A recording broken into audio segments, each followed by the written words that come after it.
कहते हैं समय से पूर्व कुछ नहीं होता, हर बात का एक समय होता है। समय से पूर्व ना सूर्योदय होता है ना सूर्यास्त होता है। समय से पूर्व पौधों में ना पुष्प खिलते हैं ना फल। किंतु एक बात सोचिए, यदि वर्षा आने से पूर्व किसान भूमि ना जोते, वो बीज ही ना पिरोए, तो क्या फसल उगेगी?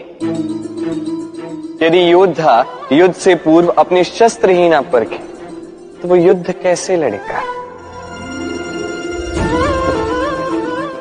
इसका अर्थ ये है, समय आपका जब आना है तब अवश्य आएगा, किंतु तब तक ये महत्वपूर्ण है कि आप स्वयं को उसके लिए सज्ज रखें, क्योंकि ये अवसर, ये शब्द बोलने में जितना छोटा है, ये आता भी उतने छोटे समय के लिए है और फिर निकल जाता है।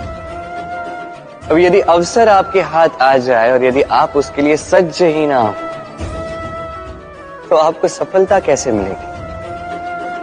तो आप उचित समय की प्रतीक्षा कीजिए, उस अवसर की प्रतीक्षा कीजिए, किंतु तब तक निरंतर प्रयासों से स्वयं को और सक्षम बनाते रहिए, क्योंकि सफलता आपकी प्रतीक्षा कर रही है। बस उसके लिए सज्ज रहिए। राधे राधे।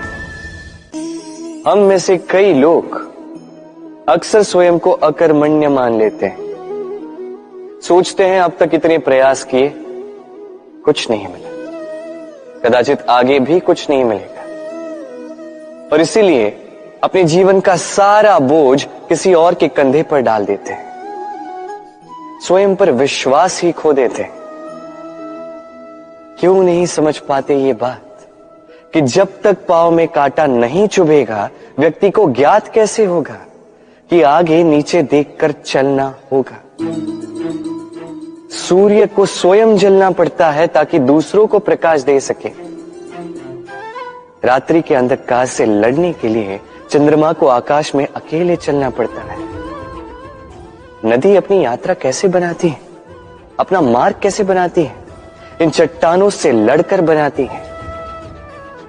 यदि आप स्वयं आपकी सहायता करने में सक्षम नहीं रहे, तो निश्चित रूप से आपका यह जीवन व्यर्थ ही है।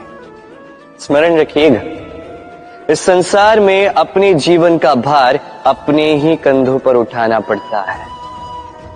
दूसरों के कंधों पर केवल शव यात्रा चलती है। और इस संसार में जीवित वही है जो आत्मनिर्भर है।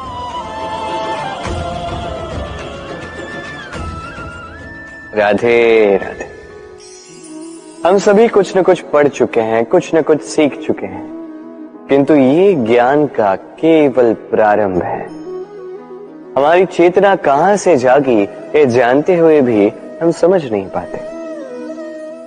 तो चलिए आज पुनः एक बार सीखते हैं ज्ञान का ककहरा। व्यंजनों का प्रारंभ होता है क से। क से कबूतर, ये पढ़ते पढ़ते हम शब्द रचना सीखते हैं, उसके पश्चात सब कुछ। किंतु क्या कभी आपने सोचा है कि ये क से ही क्यों प्रारंभ होता है, कोई और व्यंजन क्यों नहीं? क्योंकि ये क दर्शाता है करुणा। करुणा जो सबसे महत्वपूर्ण भाव है।